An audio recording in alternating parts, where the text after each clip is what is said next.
What's up, everybody? I'm Jake Whittenberg. Welcome to Jake's Take, where we break down 5 of the most popular stories of the week, and the segment that just found these sunglasses in my desk, and I'm not that upset about it.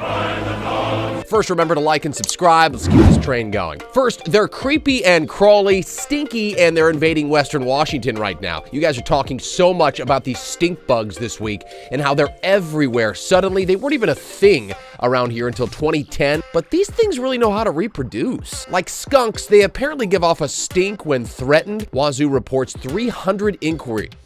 Wazoo reports 300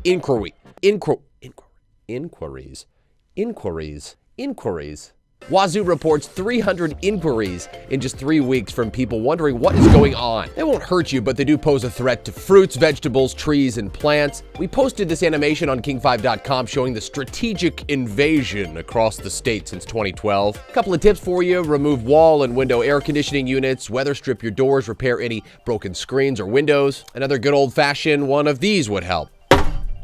I absolutely love this story, and it's one of the most shared of the week. An anonymous donor to KEXP radio just left one of the largest bequests to a single public radio station in history: $10 million. All we know about this person is they're identified as Suzanne, and they apparently love music. KEXP posted a really touching thank you tweet calling it a transformative gift. The money will be used for a range of music education programs, accelerating KEXP's digital strategy and allowing more experimentation with radio and online programming. Initiatives we otherwise wouldn't be able to afford. Jacob Ombach has a scary story to tell about getting attacked on his way home from school by 2 guys who jumped out of a car, put a gun to his chest, and demanded his backpack. He says the gun actually clicked but didn't fire.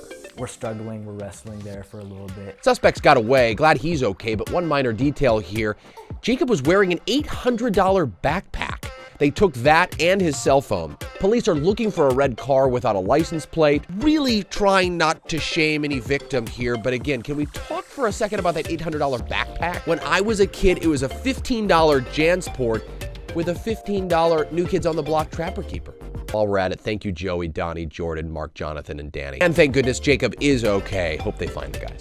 So this whole massive car tunnel idea has a lot of you talking this week too. If you know Seattle, you've probably heard about our colossal disaster of a tunnel project. It's way behind schedule, way over budget, but finally opening this fall under downtown. Now the Kitsap Sun reports retired engineer Bob Ortblad drew up plans for a tunnel buried deep below the surface of Puget Sound. He's taking this seriously and is out looking for support. It would take the ferries out of the mix between Seattle and Bainbridge Island, which is about 9 miles away as the crow flies. Ortblad believes it would stimulate job growth and help the affordable housing crisis. We can barely dig a tunnel from Dexter to Soto in Seattle without massive complications. The lengths people will go just to get out of the rain this time of year.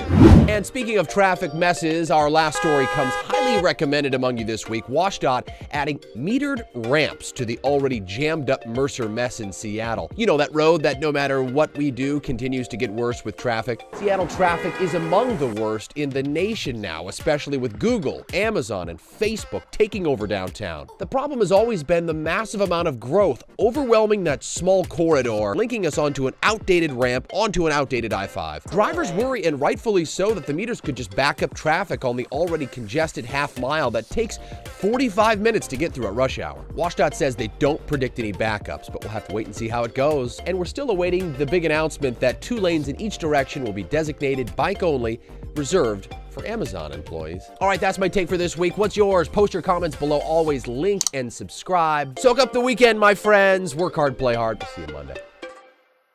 Hey, real quick, you guys, we've got a ton of great content on this channel. We'd appreciate, of course, that like and subscribe. Here's the last Jake's Take, another video down here on the King 5 channel. Subscribe by clicking this right here. Thanks for joining us again. This channel is growing. It's fun to see. We'll see you next week.